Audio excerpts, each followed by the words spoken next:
سرکار دو عالم کے چاہنے والوں، مسلسل میرے معروضات اس آئے واقعی ہدایت کی ذیل میں جسے پڑھنے کا میں نے شرف حاصل کیا کہ بے شک اللہ کے نزدیک دین اسلام، اور یہ بات مسلسل کہی جا رہی ہے اور مسلسل کہی جائے گی، تاکہ جو حضرات کسی مجلس میں نہ رہے ہوں تو ان کے لیے یہ اہم جملہ روز کہا جا رہا ہے کہ جب اللہ کے نزدیک دین اسلام ہے اور اللہ نے اسے اپنا دین قرار دیا، تو اس کا مطلب یہ ہوا کہ جب سے انسانیت کا قافلہ چلا ہے تب سے اسلام ہے۔ لہذا اسلام کی عمر 1400 سالہ نہیں ہے۔ حضرت آدم سے لے کر کے سرکار خاتم تک جتنے بھی انبیاء آئے ہیں سب نے ایک ہی دین کو پہنچایا، اس کا نام اسلام ہے۔ اور حضرت آدم کے بعد سے سرکار دو عالم تک جب دین اسلام ہے تو آج جو دین اسلام ہے یہ بھی وہی دین اسلام ہے جو آدم کا ہے اور جو خاتم کا ہے۔ لیکن آج امت مسلمہ 73 فرقوں میں بٹی ہوئی ہے، تو پریشانی یہ ہے کہ اسلام کس کے پاس ہے اور کس کے پاس نہیں۔ اس لیے کہ اسلام 73 نہیں ہے، فرقے 73 ہے۔ قرآن کے معنی 73 نہیں ہے، ایک ہی ہے۔ حدیث کا مفہوم ایک ہی ہے، لیکن لوگوں نے اسے بانٹ لیا ہے، تو جو لوگ بڑھتے گئے وہ بانٹتے چلے گئے، مگر رسول بانٹنے کے لیے نہیں آئے تھے، قرآن بانٹنے کے لیے نہیں آیا تھا۔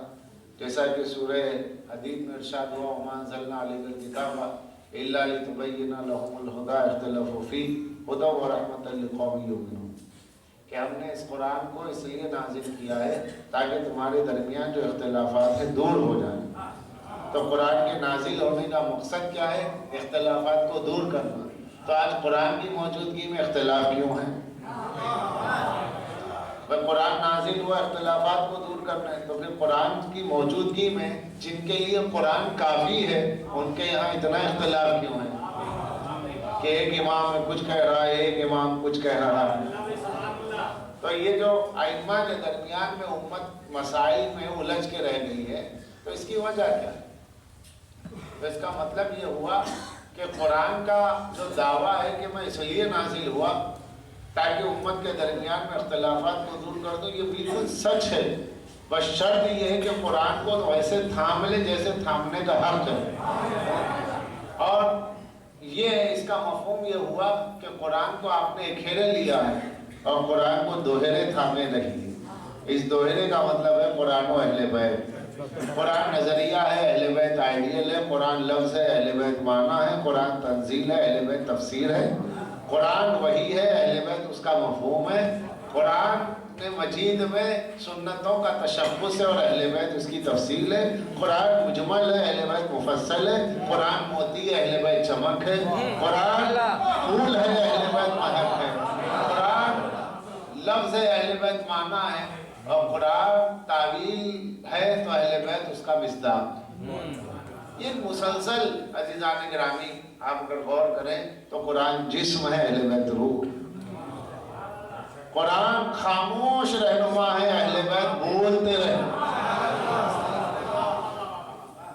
اس لیے عزیزان گرامی اب دین اسلام کس کے پاس ہے کس کے پاس نہیں ہے، فیصلہ تو یہی کرنا ہے، آپ کو یہاں سے جا کے تو کرنا ہے۔ اب یہ اسلام جو اس کے آغاز پر آپ نظر ڈالیں تو آپ کو پتہ چلے گا کہ اسلام صعوبتوں کے سفر سے چلا ہے، مشکلات کے سفر سے چلا ہے، صبر آزما راستوں سے چلا ہے، جاں غسل لمحوں سے چلا ہے، روح کو پگھلا دینے والی صدیوں سے چلا ہے، تشخص کی لڑائی رہی ہے، شناخت کی لڑائی رہی ہے، شناخت کا بحران رہا ہے، ایسے دور سے اسلام چلا ہے۔ جب ابتدائی مرحلہ دیکھیں اور پھر اسلام کی ابتدا کو دیکھ کر کے پھر اس کا عروج دیکھ کر کے یہ غور کریں کہ اسلام کا سفر ہی ہو رہا ہے تو سچا اسلام وہی ہوگا جس کے پاس اتنا سب کچھ ہوا ہے۔ کیا جب اسلام کا آغاز ہوا ہے تو لوگ پتھر مار رہے تھے، راستہ روک رہے تھے رسول کا کہ ہم آپ کی بات نہیں مانیں گے، حالانکہ سرکار کیا کہہ رہے تھے؟ سرکار کسی کو برا تھوڑی کہہ رہے تھے، لوگوں کے خداؤں کو تھوڑی برا کہہ رہے تھے. حضور کا بس ایک نعرہ تھا قولوا لا الہ الا اللہ تفلحوا، کہہ دو لا الہ الا اللہ، اللہ کے سوا کوئی معبود نہیں ہے، نجات پا جاؤ. تو ایک صاف سا نعرہ ہے کہ اللہ کے سوا کوئی معبود نہیں. جب اللہ کے سوا کوئی معبود نہیں کہہ دیا تو اس میں دوسروں کو برا ماننے کی کیا بات تھی؟ اگر سرکار کہتے کہ دیکھو لات منات ہبل، لات منات ہبل، تم یہ تین خداؤں کو چھوڑ دو. حضور نے تو یہ نہیں فرمایا. حضور نے صرف اتنا فرمایا اللہ کے سوا کوئی معبود نہیں، اللہ کے سوا کوئی مالک نہیں، اللہ کے سوا کوئی خالق نہیں. تو اس میں ایسی کیا قیامت گزر گئی کہ لوگوں کو برا لگا، پتھر مارنے لگے، کانٹے بچھانے لگے، اوجھڑی ڈالنے لگے، شاعر کا مجنون کا جو جی میں آئے کہتے رہے. کیا وجہ؟ حضور کسی کو مقابل میں ذہن میں رکھ کے گفتگو نہیں کر رہے تھے. حضور کا ذہن تو بس نجات کے لیے تھا کہ نجات کا پیغام مجھے پہنچانا ہے. اب زد میں جو آ رہا تھا وہ الجھ رہا تھا. سرکار ڈائریکٹ کسی کو برا تھوڑی کر رہے تھے. حضور تو ایک پیغام دے رہے تھے اللہ کے سوا کوئی معبود نہیں، مگر لوگ الجھے کیوں؟ ہاں اگر حضور یہ فرماتے کہ تم فلاں بت کو نہ مانو، فلاں بت کو نہ مانو، فلاں بت کو مانو نہ مانو تو بات ہے. کیونکہ کعبے میں 360 بت تھے، کتنوں کے نام لیتے؟ ایک دو نہیں، 360. مگر یہ 360 آئے کہاں سے؟ ابتدا ہوئی ہے 3 بتوں سے، لات منات اور ہبل. یہ لات منات ہبل جب 3 بتوں کو برداشت کیا گیا تو وہ تعداد 360 تک پہنچ گئی. تو معلوم یہ ہوا جب برائیاں 3 تک پہنچ جاتی ہیں تو سمجھ لیجیے شاخیں نکال لیتی ہیں.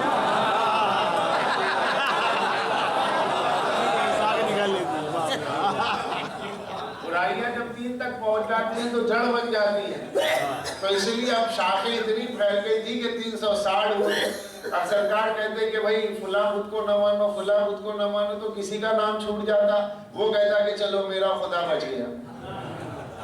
حضور نے آسان پیغام دیا اللہ کے سوا کوئی معبود نہیں. تو اب یہ حضور کسی کو ذہن میں رکھ کے تھوڑے ہی کہہ رہے تھے. حضور کا تصور تو تصور نجات، تصور جنت، تصور ربوبیت، تصور عبودیت، یہی چیزیں تھی کہ اسے الہ مانو، اسے حاکم مانو، اسے رب مانو، اسے معبود مانو، اسے لائق سجدہ، اس کے آگے سجدہ کرو، اور صرف وہی مسجود ہے اور تم ساجد ہو. کیونکہ اللہ نے ساری کائنات کو تمہارے لیے پیدا کیا ہے اور تمہیں اپنے لیے پیدا کیا ہے. تو تم کائنات کے آگے نہ جھکو، اس کے آگے جھکو. یہ سب مفہوم نکلتا ہے اس کا. ورنہ حضور نے صرف اتنا کہا لا الہ الا اللہ، کسی کا نام نہیں لیا، کسی کو برا نہیں کہا کہ اللہ رحیم ہے، اللہ کریم ہے، اللہ ستار ہے، اللہ غفار ہے، لہذا وہی لائق عبادت ہے. اس کی صفات یہ ہے کہ وہ عالم ہے، جاہل نہیں ہے. اس کی صفت یہ ہے کہ وہ قوی ہے، کمزور نہیں ہے. اس کی طاقت یہ ہے کہ وہ سب اس کے آگے عاجز ہے، وہ کسی کے عاجز نہیں ہے. لہذا معبود وہ ہے، اس کو معبود مانو. بس اتنی بات تھی کہ لوگ الجھ گئے. نام کسی کا حضور نے نہیں لیا، کسی کے نظریے کو کنڈم کرنے کے لیے کھڑے نہیں ہوئے. صرف ایک نعرہ اللہ کے سوا کوئی معبود نہیں. یہ اتنا نیوکلیئر بم ثابت ہوا مشرکوں کے لیے کہ یہاں سے وہاں تک زمین شرک میں زلزلہ آ گیا، زمین کفر میں زلزلہ آ گیا. کیوں آیا؟ لوگ کیوں الجھے؟ لوگوں نے کانٹے کیوں بچھائے؟ لوگوں نے پتھر کیوں مارے؟ لوگوں نے سرکار کو گالیاں کیوں دی؟ لوگوں نے حضور پہ کچرا کیوں ڈالا؟ وجہ صرف یہ ہے کہ لوگوں نے اپنے ذہنوں میں چند خدا بنا رکھے تھے. تو جب خداؤں کو بنا رکھا تھا تو یہ لے کر کے آئے تھے مقابل میں ایک کے مقابل میں. وہ ایک ان کے مقابل میں نہیں تھا، یہ ایک کے مقابل میں گئے تھے. لات، ہبل اور عزا، یہ 3 بتوں کو ذہن میں رکھے ہوئے ایک خدا کے مقابل میں ان کا تصور تھا. تو معلوم ہوا کہ جب کوئی مقابل میں کسی کو سوچ لیتا ہے تبھی اس کی تعریف کو پسند نہیں کرتا ہے. جب مقابل میں کسی کو سوچ لیتا ہے تبھی اس کی مدح، تبھی اس کی تعریف، تبھی اس کی ثنا، تبھی اس کی حمد، تبھی اس کی اچھائی کو قبول نہیں کرتا ہے. مشرکین چونکہ پہلے سے ذہنی طور پر چند خداؤں کو مانتے تھے، خدا انگنت تھے بے شمار خداؤں کو مانتے تھے، لہذا وہ چونکہ غیر کو مانتے تھے اس لیے رسول سے پوچھے، حضور نے کسی کا نام نہیں لیا۔ تو یہ ہے کفر کا مزاج، یہ ہے شرک کا مزاج کہ ہم تو تعریف کر رہے ہیں، بگڑ آپ کیوں رہے ہیں؟ ہم تو فضائل پڑھ رہے ہیں، آپ کیوں بگڑ رہے ہیں؟ بھئی اللہ کی تعریف رسول کرتے تھے، مشرک کو برا لگتا تھا، مولا کی تعریف مولا ہی کرتا ہے، منافق کو برا لگتا ہے۔ تو وہاں جو مزاج کفر کا تھا، یہاں وہ مزاج منافق کا ہے۔ کیوں؟ اس لیے کہ لبادہ بدل لینے سے فطرت نہیں بدل جاتی، صرف کفر کا چولہا بدلا ہے مگر اندر کی روح وہی باقی ہے۔ تو کہا اس روح کو پہچاننے کا طریقہ کیا ہے کہ وہی ہے کہ بدل گئی؟ کہ پہچان کا طریقہ ہے علی ولی اللہ، وہاں لا الہ الا اللہ۔ یہ علی ولی اللہ جو آپ کہتے ہیں اس میں ہے کیا؟ کسی کو برا کہا، انہیں نہ مانو، انہیں نہ مانو، فلاں فلاں فلاں کو نہ مانو، ہے نہیں اس میں علی ولی اللہ، بس ایک فقرہ۔ لیکن جہاں دیکھیے اچھا ہو علی ولی اللہ یہ ہیں آپ، اب تک تو ہماری دوستی تھی، چائے پانی تھا، سب کچھ تھا، بریانیاں کھاتے تھے، ہوم ڈنر کرتے تھے، لیکن آج پتہ چلا آپ کیا ہے۔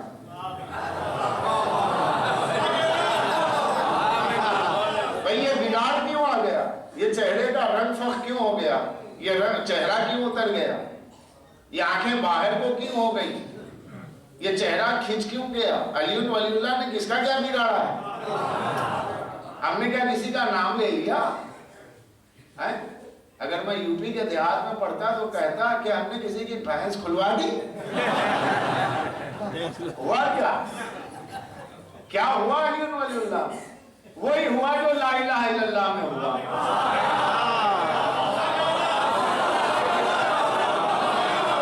صلوات پڑھ دیں محمد والے۔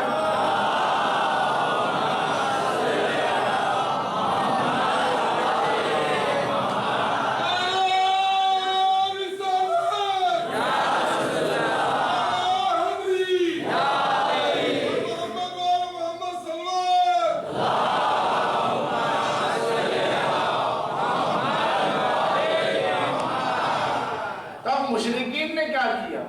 کانٹے بچھائے، پتھر مارے، سب کچھ کیا، کچھ نہ ہوا، سوشل بائیکاٹ۔ جو مشرکوں کا سردار تھا، مشورے ہوئے کہاں؟ دار الندوہ میں۔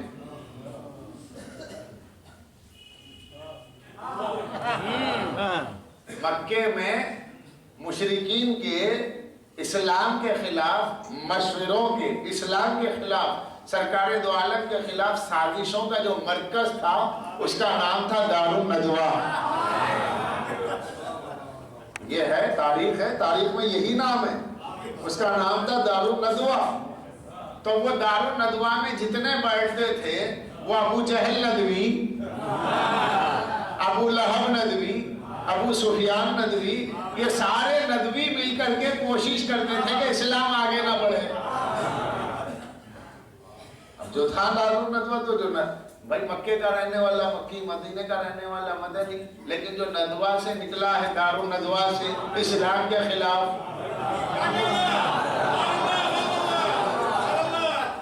اب سب نے مل کر کے جو سب سے بڑا ان کا ہیڈ تھا امیہ ابن خلف، سب سے بڑا، وہ مفتی دار الندوہ نے فتویٰ دیا کہ اس نبی کا بائیکاٹ کرو، ان سے ہاتھ نہیں ملانا، ان کے نکاح میں نہ جانا، ان کا چہرہ نہ دیکھنا، ان کی محفل میں نہ جانا، جہاں رسول جائے وہاں نہ جانا، یہ سلام بھی کرے تو جواب نہ دینا، ذات پہچان لو۔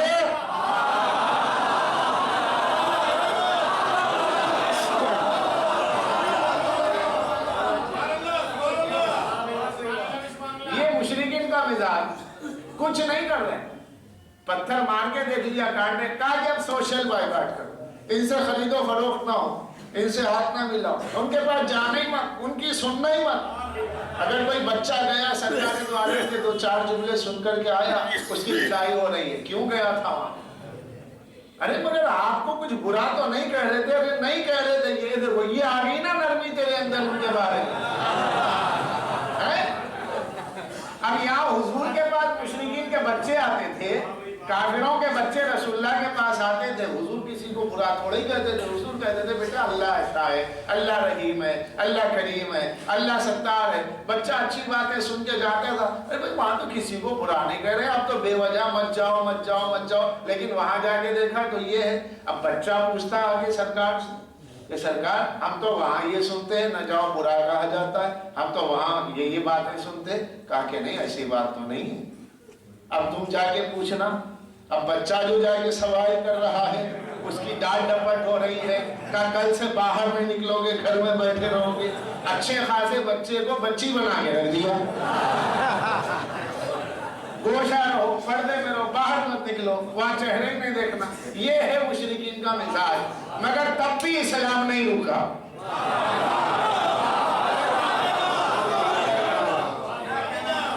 تب بھی اسلام کا مشن نہیں رکا، تب بھی سرکار دو عالم کا مشن نہیں رکا۔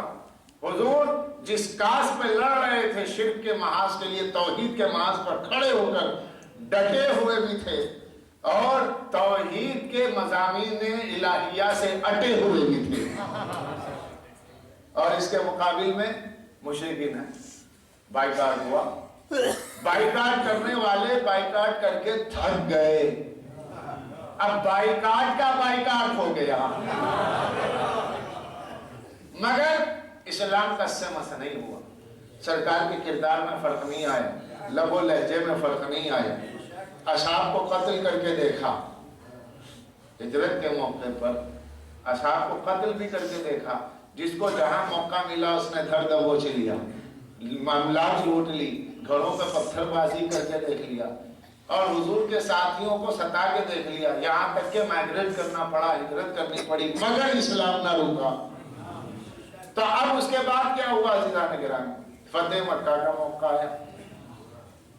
اب فتح مکہ کے لیے حضور اب جا رہے ہیں، حضور مدینہ، یہ حضور کا جو مائگریٹ ہو رہا ہے، یہ جو جا رہے ہیں مکے سے، ستائے ہوئے ہیں، قوم ستا رہی ہے، نہ جاؤ نہ جاؤ نہ جاؤ، حضور کے پاس نہ جاؤ، سوشل بائیکاٹ کرو مصطفیٰ کا، آمنہ کے چاند کا بائیکاٹ کرو، عبداللہ کے لال کا بائیکاٹ کرو، ابو طالب کے بھتیجے کا بائیکاٹ کرو، یہ اللہ کا نبی ہے، اس کا قرآن مت سنو، اس کی سنت کے اوپر پیروی نہ کرو، اس کے قول یعنی حدیث کو نہ مانو۔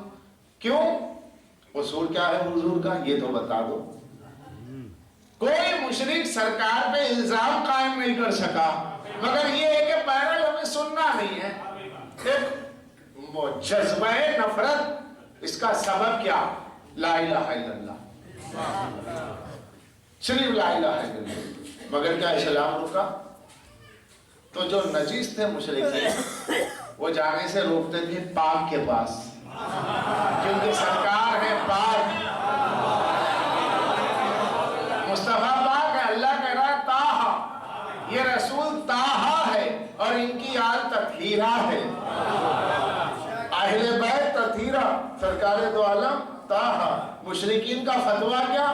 کہ نہ جاؤ ان کے پاس، کون کہہ رہا ہے؟ نجیس کہہ رہا ہے نہ جاؤ، اور اللہ نے بھی وعدہ کر لیا میرے حبیب تیرے پاس آئے گا تو صرف پاک آئے گا،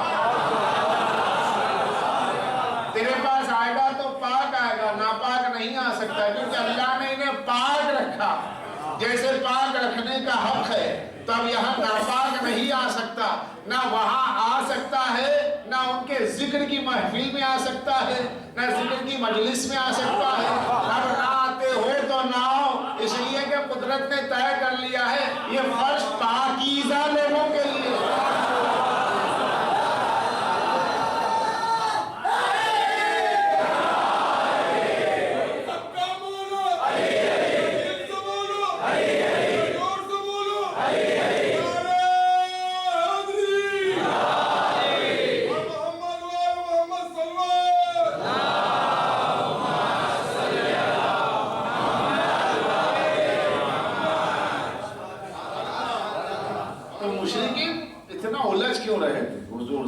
کافر اتنا الجھ کیوں رہے؟ اس کی وجہ کیا ہے؟ اس لیے کہ یہ لوگ یہ سمجھ رہے تھے کہ دیکھیے خاص بات یہ ہے کہ اللہ کو تو یہ بھی مانتے تھے۔ بہت اہم بات کہنے جا رہا ہوں اپنے ہم سینوں اور کم سینوں کے لیے۔ اللہ کو ہر مشرک جانتا تھا، اور ایسے جانتا تھا جیسے اپنے بیٹے کو اور اپنے باپ کو جانتا ہے۔ بس ان کا قصور اتنا تھا اللہ کو جانتے ہوئے، اللہ کی لفظ کو جانتے ہوئے، اللہ کی ذات کو مانتے ہوئے غیر کو بھی مان رہے تھے۔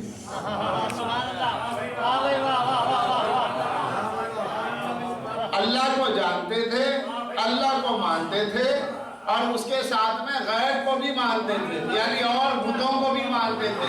تو سرکار دو عالم کی توحید کا پیور فلسفہ بس ایک جملہ ہے۔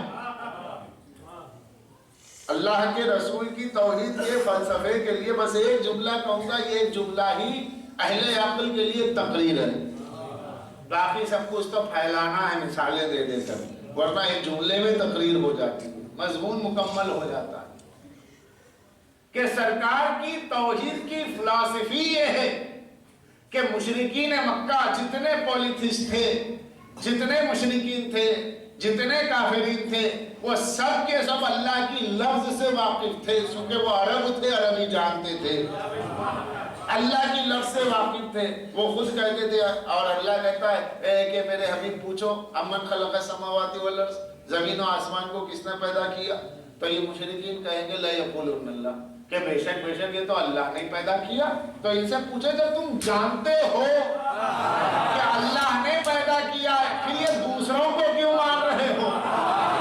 تو اسلام کی توحید کا فلسفہ ہی یہ ہے کہ جب اسے مان لیا تو دوسرے کو نہ ماننا، سارا جھگڑا دوسرے کا ہے۔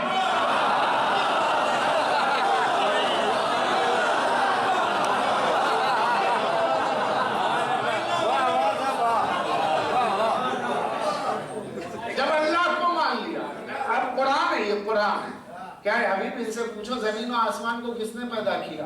یہ مشرکین کہیں گے اللہ نے۔ تو ان سے پوچھو جب اللہ نے پیدا کیا جانتے ہو تو پھر یہ اوروں کو کیوں مانتے ہو؟ انہوں نے کیا کیا؟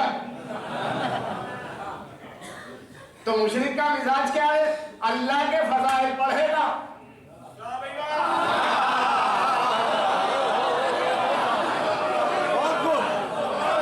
اللہ کو رحیم مانتا تھا مشرک، اللہ کو کریم مانتا تھا مشرک، اللہ کو ستار مانتا تھا مشرک، اللہ کو غفار مانتا تھا مشرک، لیکن بے وجہ کے دوسروں کو بھی مانتا تھا۔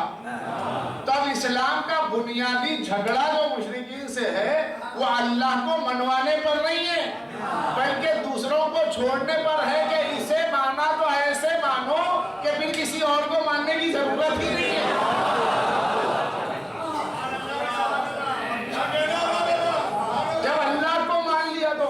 کیوں مان رہے ہو؟ بتاؤ اس کے پاس کیا خوبی، یہ خوبی بتاؤ۔ یہاں رحمت ہے، یہاں کریم ہے، یہاں ستار ہے، دشمنوں کے لیے قہار ہے، دوستوں کے لیے غفار ہے، گناہگاروں کے لیے غفار ہے، حاجت مندوں کے لیے حاجت روا ہے، جہاں جس کی جیسی ضرورت ہے وہاں ویسا پروردگار ہے۔ تو یہاں کیا کمی ہے جو دوسرے کو مان رہے ہو؟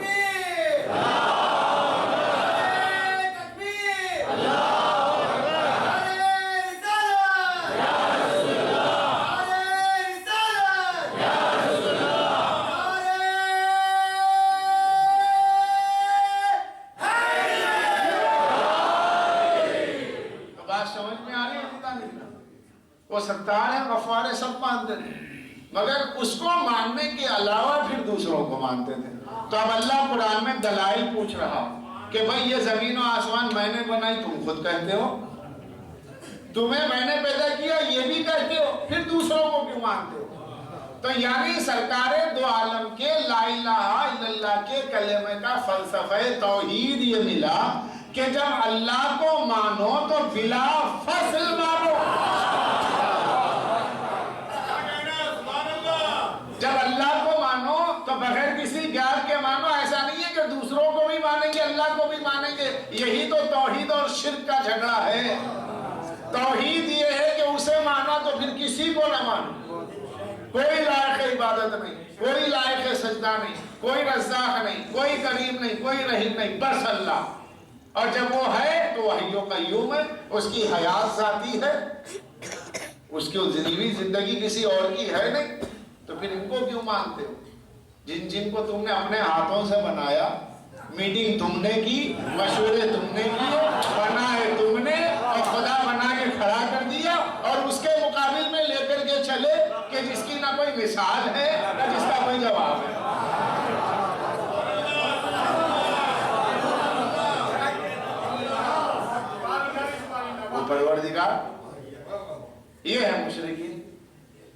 مزاج. تو جھگڑا کیا ہوا؟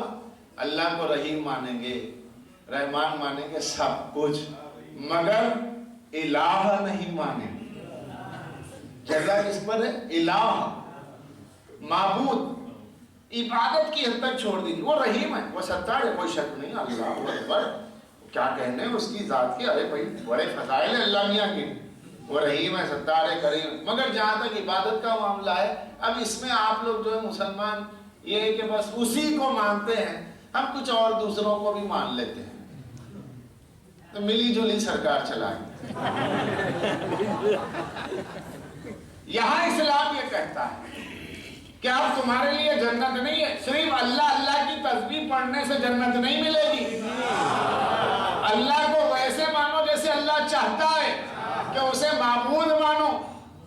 معبود و ستار, رحمان, غفار, یہ خالی صفتیں ہیں, اس کے جو ایٹریبیوٹس ہیں وہ بیان ہو رہے ہیں, اس کی صفات بیان ہو رہی ہے, اس کی تعریف ہو رہی ہے, مگر اس کی منزلت کیا ہے, اللہ کا منصب کیا ہے, اس کا منصب ہے الوہیت. اللہ کا عہدہ کیا ہے, عہدہ الوہیت. وہ جس عہدے پر فائز ہے, جس منصب پر فائز ہے, وہ ہے الوہیت, وہ ہے اس کا معبود ہونا. اب جب اس کو معبود مانا تو اب جتنی تعریف اللہ کی کرو گی سب قبول, اور اگر معبود نہیں مانا, اللہ اللہ لاکھ کہو, اس کی تسبیح لاکھ پڑھو, اللہ کے فضائل کتنے بیان کر لو, یعنی اللہ کی حمد کتنی کرو, مگر قابل قبول نہیں. کیوں؟ معبود نہیں مانا تو کچھ نہیں مانا. اب یہ میں نے آپ کو سنایا, یہ ہے جنگ اسلام کے نظریے توحید کی اور شرک کی. اب یہی مشرکین, ان کا نظریہ کیا کہ سب کچھ مانیں گے, الہ نہیں مانیں گے. لیکن جب موقع آیا فتح مکہ کا, تو وہ جو کچرا ڈال رہے تھے, وہ جو کانٹے بچھا رہے تھے, وہ جو سوشل بائیکاٹ کر رہے تھے, اب ہاتھ جوڑ کے آنے لگے. ہاتھ جوڑ کے آئے کہ آپ بڑے رحیم و کریم ہیں, آپ تو ہماری وطن کے ہیں, اب تو اللہ نے آپ کو فتح دے دی ہے, ہمارا قتل مت کیجئے, ہمیں غلام بنا لیجئے. ہاتھ باندھ کے کھڑے ہوئے. حضور فرماتے جاؤ تم سب کو میں نے آزاد کیا. یہ ہے رحیم رسول, یہ ہے کریم رسول. حضور نے سب کو آزاد کر دیا, جاؤ تم سب کو جان کی پناہ مہلت دی. کہا کہ آپ نے ہمیں بخش دیا, ہمیں معاف کر دیا, اس کا ہمیں ثبوت کیسے ملے؟ کیا چاہتے ہیں؟ کہا وہ جو حنین کا مال آیا ہے اس میں کچھ ہمیں بھی دیجئے. ابھی کلمہ پڑھ کے ایک سیکنڈ نہیں گزرا, مال غنیمت کے لیے دعوت پسا.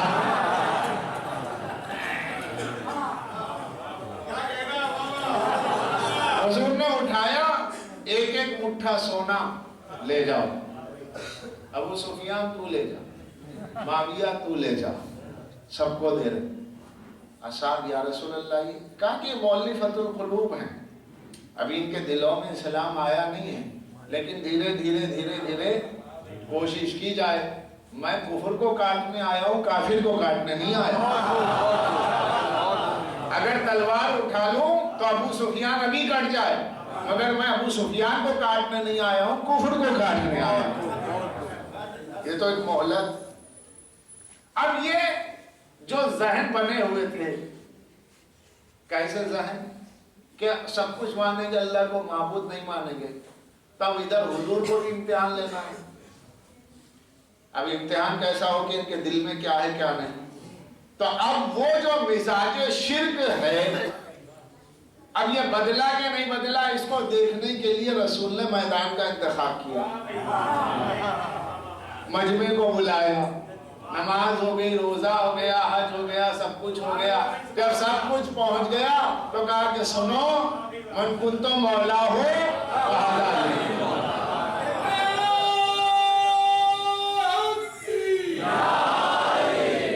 اب جب یہ پہنچ گیا, نسل در نسل بات آگے چلی. اب بحث قائم ہو گئی. نہیں, ایسا ہے کہ مولا حدیث غدیر تو بے شک صحیح ہے, کوئی شک نہیں. غدیر کا واقعہ 1.25 لاکھ کے مجمع نے دیکھا, بالکل صحیح, مگر وہ مولا کے جو معنی ہے وہ معنی نہیں ہے جو آپ لیتے ہیں. بات آ گئی گھما کے وہی. اگر میرا مجمع سائیکولوجی کے سبجیکٹ سے واقف ہے تو میں ٹرمنالوجی کا ایک یوز کروں، اسے کہتے ہیں فوسیلائزیشن، ورثہ ذہنی۔ جو کچھ کے ہیریڈیٹی میں بڑوں سے چلتا آتا ہے وہ پہلا بدل بدل کے، چولا بدل بدل کے، لباس بدل بدل کے آتا ہے۔ وہاں اللہ کے بارے میں تھا، یہاں ولی کے بارے میں، وہاں کبریا کے بارے میں تھا، یہاں مرتضیٰ کے بارے میں۔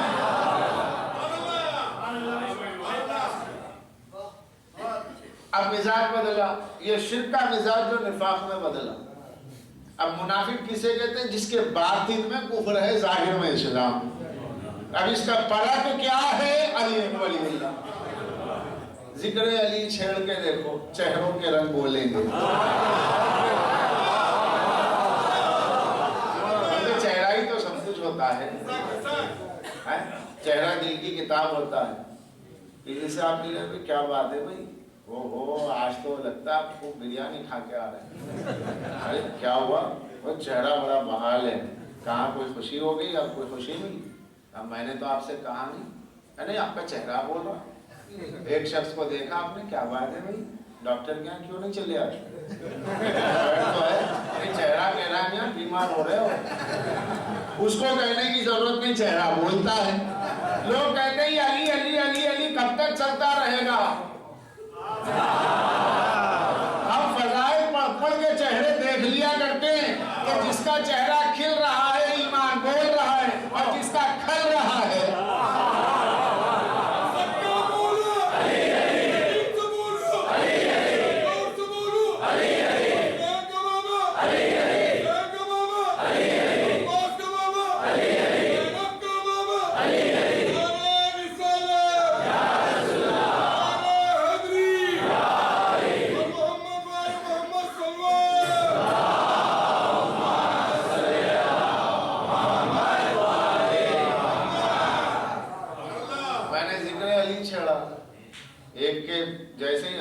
کرنا شروع ہوا، پیشانی کی اوپر لکیریں آنے لگی اور چہرہ ایسے کھنچنے لگا جیسے کہ آپ شیرمال کو آگ میں ڈال کے نکال رہے ہیں، بالکل کھچاوٹ۔ لیکن ایک چہرہ دیکھا، معصوم چہرہ، بچہ بیٹھا ہے۔ میں نے کہا خیبر میں علی آئے اور بچے کے چہرے پہ مسکراہٹ۔ یہ مسکراہٹ نہیں ہے، یہ ماں کے کردار کی طہارت ہے۔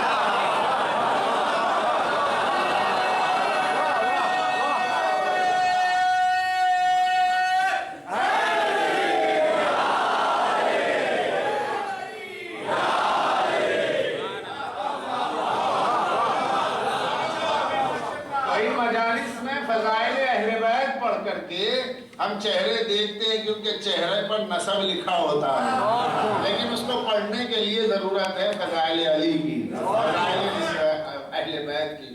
تو عزیزان گرامی، وہ مشرکین کا مزاج ستار مانیں گے، غفار مانیں گے، رحیم مانیں گے، کریم مانیں گے، مگر اس کو معبود نہیں مانیں گے۔ اب مزاج بدل گیا، دوسرے نام سے بعنوان دیگر، یوں نہیں آتے تو یوں آؤ، کان یوں پکڑو یا یوں، وہ تو بدل نہیں سکتی حقیقت۔ رسول نے اسلام اور ایمان کے درجے کا، جیسا آپ کا تھرمامیٹر ہوتا ہے، اسی طریقے سے پرکھ ایک کسوٹی دی غدیر میں دے کر کے کہا اسے دیکھو اور اپنے آپ کو تولو۔ من کنتم مولا فہذا علی مولا، بہت آسان، میں جس کا مولا علی اس کے مولا۔ اب سب مانتے ہیں بھئی تو روایت تو ہے، اس سے انکار ہے ہی نہیں، اور کیا کہنا مولا علی کا، ارے بھائی شرف ہے، بہت بڑی بزرگی ہو۔ ہم کہاں توبہ توبہ، ہم تو غلام کی تعریف نہیں کر سکتے۔ ہے مولا علی کے کیا کہنے، وہ خیبر کشا ہیں، ارے کیا کہنے، وہ تو شاہ لافتہ ہیں، وہ تو مشکل کشا ہیں، ارے ان کے کیا کہنے، کعبے میں پیدا ہوئے، مسجد میں شہادت ہوئی، اللہ کے گھر سے آئے، اللہ کے گھر سے گئے، ارے وہ تو رسول اللہ کی گودیوں میں پلے، ارے انہوں نے تو بھائی کیا بدر میں جو جہاد کیا ہے، اللہ اکبر، کیا حضرت علی کی شان ہے، اور کیا خیبر کشا، اور کیا لافتہ، اور صاحب نما، صاحب حلتا، وہ ساری چیزیں قبول، صاحب تطہیر بھی علی ہیں، آیت مبائلہ کی بھی شان میں، اس طرح رسول پر یہی سوئے ہیں، دوش رسول پر یہی آئے ہیں، کعبے سے لوگوں کو انہوں نے نکالا ہے۔ یہ ساری باتیں ہو رہی ہیں، ہوتے ہوتے جیسے ہی غدیر پہ آئے گا، بے شک کیوں نہیں، ہم نے کہا پھر کیا خیال ہے یہ دوسروں کے بارے میں،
مشرک کا مزاج بتایا آپ کو میں نے، وہ تمہید تھی، یہ تقریر ہے. وہ تمہید تھی، یہ تقریر ہے. مشرکین کا مزاج تمہید تھی، منافقین کا مزاج کہنے شاعر لافتہ کوئی شک ہی نہیں، صاحب اللہ کوئی شک ہی نہیں ہے. مگر یہ جو غدیر میں رسول اللہ نے مولا کہا، یعنی اس کے معنی 70 معنی ہیں، اس کے ایک معنی تھوڑا ہی ہے. عربی میں ایک لفظ کے 70 معنی ہوتے ہیں. آپ کہتے ہیں حاکم ہے، بعد رسول علی حاکم ہے، ٹھیک ہے آپ مانتے ہیں، لیکن اس کے دوسرے معنی بھی ہے، محبوب ہے، مددگار ہے، چچا زاد بھائی ہے، پڑوسی ہے، کئی معنی ہیں. ہم تو اپنا حضرت علی کو محبوب مانتے ہیں، ہم تو انہیں مددگار مانتے ہیں. یہ تو ماننا ہی پڑے گا آپ کو.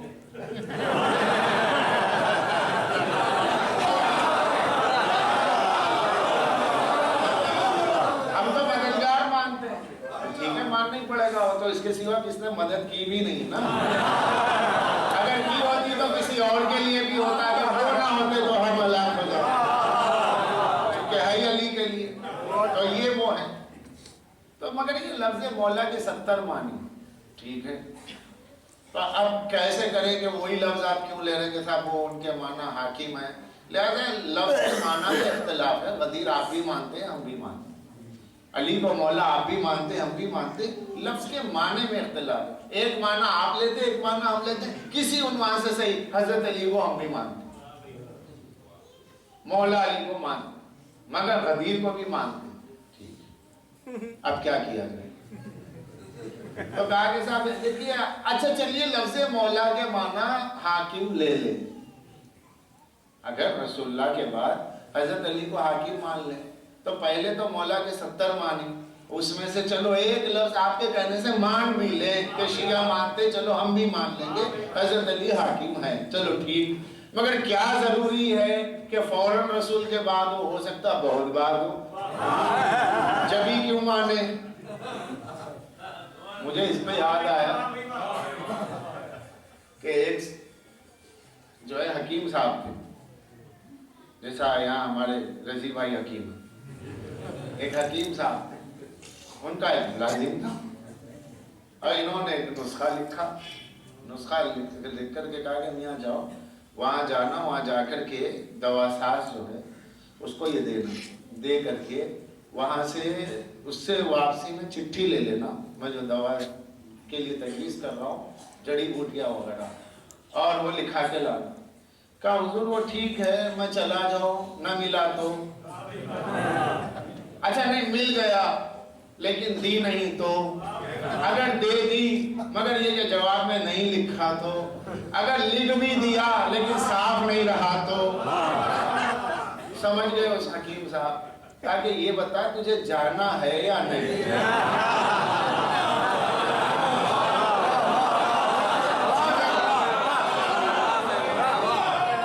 تجھے جانا ہے نہیں ہے، یہ تو بڑی اہم چیز ہے.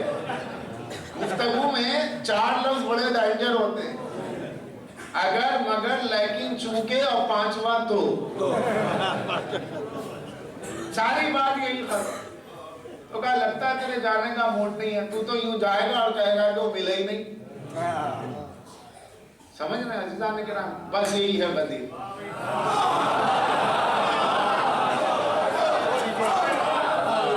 کہا کہ نہیں صاحب مولا کے معنی حاکم کیسے؟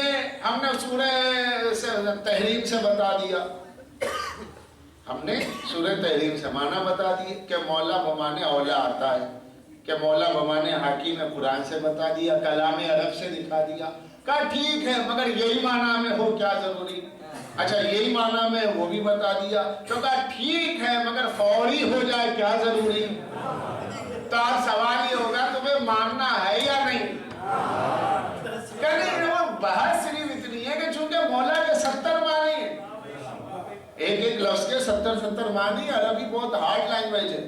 جیسا عین کے معنی آنکھ بھی، عین کے معنی گھٹنا بھی، عین کے معنی آنکھ بھی، عین کے معنی چشمہ بھی، عین کے معنی گھنٹا بھی جرس کے، اور عین کے معنی گھٹنا بھی. اس لیے کہتے ہیں مارے گھٹنا پھوٹے ہم، وہ وہیں سے چلا ہے. عین کے معنی یہ بھی، عین کے معنی ہو تو مولا کے معنی یہ بھی، مولا کے معنی وہ بھی. مولا کے ایک معنی غلام بھی ہے، مولا کے ایک معنی آقا بھی ہے. بڑا جھگڑا، یہ دونوں طبقے لڑتے ہوئے چلے، غدیری اور سخیفائی.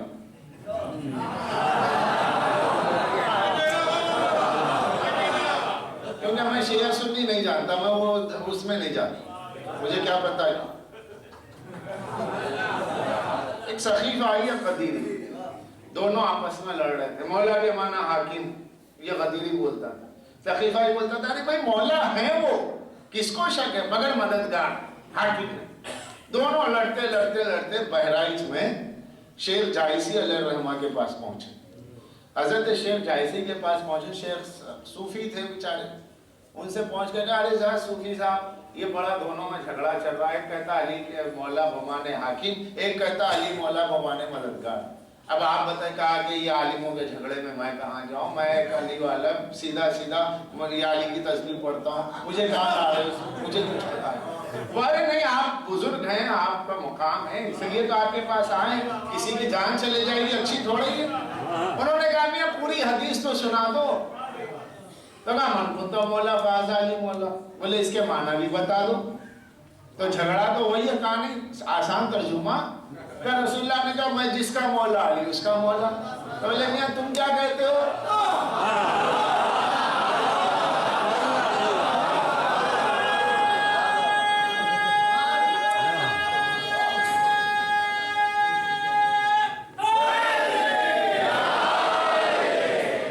میاں تم بتاؤ تم کیا کہہ رہے ہو؟ مولا کے معنی کیا؟ مددگار، مشکل کشا، بس یہی ہے، محبوب، حاکم نہیں ہے. اچھا نبی کو کیا مانتے ہو؟ کیونکہ رسول کہہ رہے ہیں میں جس کا مولا، یہ نہیں اس کا مولا. تو اب جن معنی میں نبی مولا ہوں گے، انہی معنی میں علی مولا ہوں گے.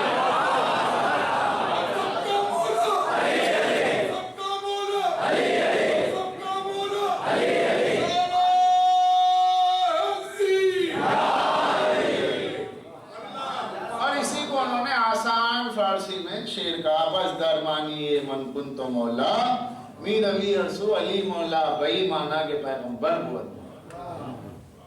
کہ بیکار کے لفظ مولا کے معنی میں جھگڑے ہو رہے ہیں، ایسا ڈکشنریاں لے کے بیٹھے ہیں. ارے جن معنی میں نبی مولا ان معنی میں علی مولا. اب نبی کو آپ اگر دوست مانتے ہیں، محبوب مانتے ہیں، مشکل کشا مانتے ہیں، حاکم نہیں مانتے، تو ایک ایسا امتی لائیے کسی نبی کا جو اپنے نبی کو حاکم نہیں مانتا.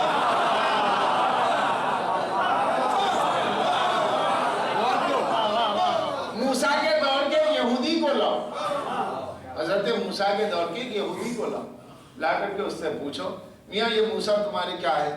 یہودی بولے گا میرے نبی ہے. نبی تو ہے مگر تمہارے حاکم ہیں یا خالی تمہارے مددگار ہو، مشکل کشا وغیرہ؟ ارے کیا بات، پہلے حاکم ہے تو سب کچھ ہے، مددگار تو میرا کافر دوست بھی ہو جائے گا.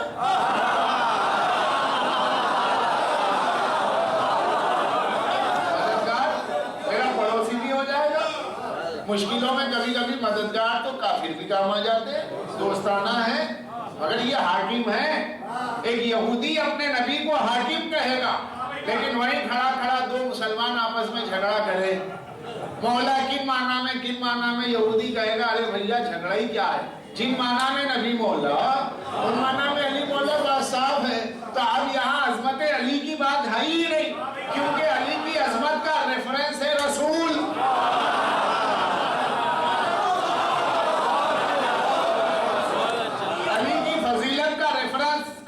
رسول ہے. علی کی عظمت کا ریفرنس کون ہے؟ رسول ہے. تو علی کا ریفرنس ہے نبی. اب جو بھی اعتراض اب مولا علی پہ جائے گا سب پہ رسالت آئے گی. جو بھی تیر علی ولی اللہ پہ چلے گا، جو بھی تیر علی ولی اللہ پہ چلے گا، زد پہ محمد الرسول اللہ کا گلا آئے گا. اس لیے اگر محمد الرسول اللہ پڑھ کے جنت میں جانے کا آپ کو یقین ہے تو اس کی ضمانت ہے علی ولی اللہ.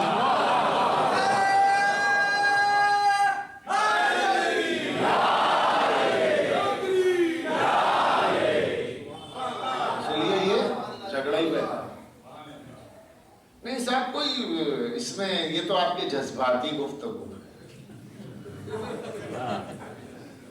جذبات جذبات نہیں ہونے چاہیے. جذبات نہیں ہوں گے تو انسانی نہیں ہوگا. مشین تو نہیں ہے, مشین ہے, ٹک ٹک ٹک ٹک گھڑی چل رہی, اس میں جذبات نہیں ہوتے. آدمی میں تو ہوتے ہیں جذبات, لیکن جذبات اچھے ہو برے ہو, جو حق کے مقابل میں ہو وہ غلط جذبات ہے, جو حق کی تائید میں ہو صحیح جذبات. نہیں, پھر بھی ایک بات ہماری سمجھ میں نہ آئی کہ اتنا جھگڑا ہی کیوں, کوئی آسان دلیل. اچھا آپ بھی نہ سمجھے آپ, چلیے ہم آپ کو آپ کے بزرگوں ہی سے سمجھا.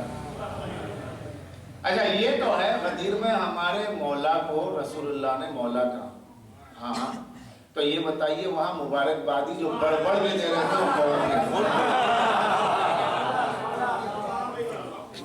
کہا وہ تو صاحب وہ تھے, وہ تو وہ تھے.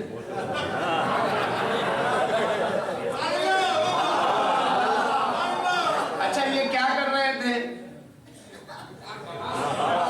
آگے بڑھ کے ہاتھوں میں ہاتھ دے کے کہا تھا کہ بخیل بخیل یا علی, علی بخیل بخیل مبارک مبارک. تو ٹھیک ہے, اب لائیے ڈکشنریاں, مولا کے 70 معنی نکالیے بعد میں, پہلے بتائیے بخیل کے کتنے معنی ہیں؟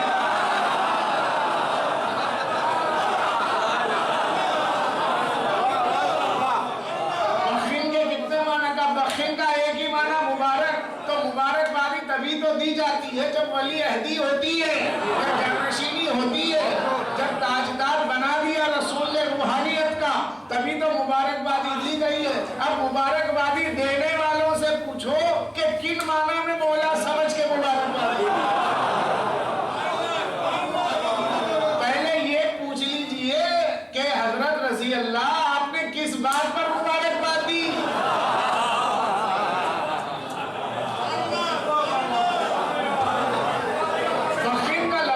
بخیل کے معنی ہی مبارک. تو اب مولا کے معنی چچا زاد بھائی, تو چچا زاد بھائی ہونا کوئی مبارکبادی نہیں ہے. یا کوئی آیا کوئی شخص, میں نے کہا کہ بھیا یہ ہمارے چچا زاد بھائی بیٹھے, ارے کہاں مبارک ہوں.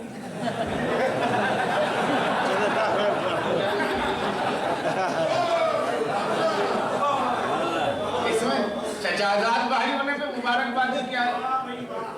نہیں پڑوسی ہے, اچھا مبارک. پڑوسی کو کیا مبارکباد؟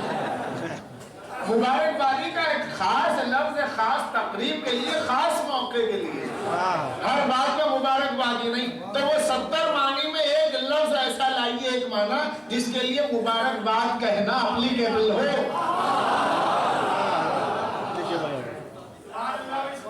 وہ مبارکبادی کا لفظ اپلیکیبل ہوتا ہی نہیں بغیر حاکم مانے ہوئے. ورنہ آپ بتائیے گا کوئی لفظ لائی, مولا کے معنی غلام بھی ہے. اب جو آپ کے گھر میں کوئی ملازم آیا نیا نیا, دکان میں تازہ تازہ کوئی سرونٹ ہو گیا, ملازم آیا ہے, آپ نے اپنے دوست سے کہا میاں یہ ہمارے دکان میں نئے ملازم آئے. ارے بھائی مبارک, ملازم ہے. مولا کے معنی غلام کے بھی ہیں, تو کیا غلام کی مبارکبادی ہوگی؟ مبارکبادی یہ تھی کس بات کی, یہ طے کیجیے, یا تو میری یہ لفظ ہٹا دیجیے. اور بخیل خاص لفظ ہے, بہت ہی نادر لفظ ہے عربی کا کہ جو وہاں استعمال کیا گیا. تو مولا کے کتنے معنی, اس پہ جھگڑا نہیں ہے. مبارکبادی جو دی گئی یہ کس بات پر, یہ پوچھئے. اور جب یہاں جواب نہ ملے تب مان لیجئے کہ ہم جو کہتے وہ صحیح ہے. اب بھی اگر نہ سمجھے تو پھر خدا سمجھے. اب اس کا تو کوئی حل نہیں ہو سکتا. تو عزیزان گرامی, یہ ساری بحثیں ہی فضول ہے. صرف جھگڑا بس ایک بات کا ہے جو دل کی بات ہے, جو زبان پر نہیں آتی. وہ صرف یہ ہے کہ غدیر میں مولا کے 70 نہیں 170 معنی ہوتے تو حاکم ہی مانتے, بشرطے کہ وہاں علی نہ ہوتے. اگر غدیر میں علی نہ ہوتے کوئی اور ہوتے تو جھگڑا ہی نہیں تھا. یہ علی کو کیوں بنایا, بس یہ بہت چبھن ہوتی ہے. اب اسی چبھن میں اب یہ جو کانٹا ہے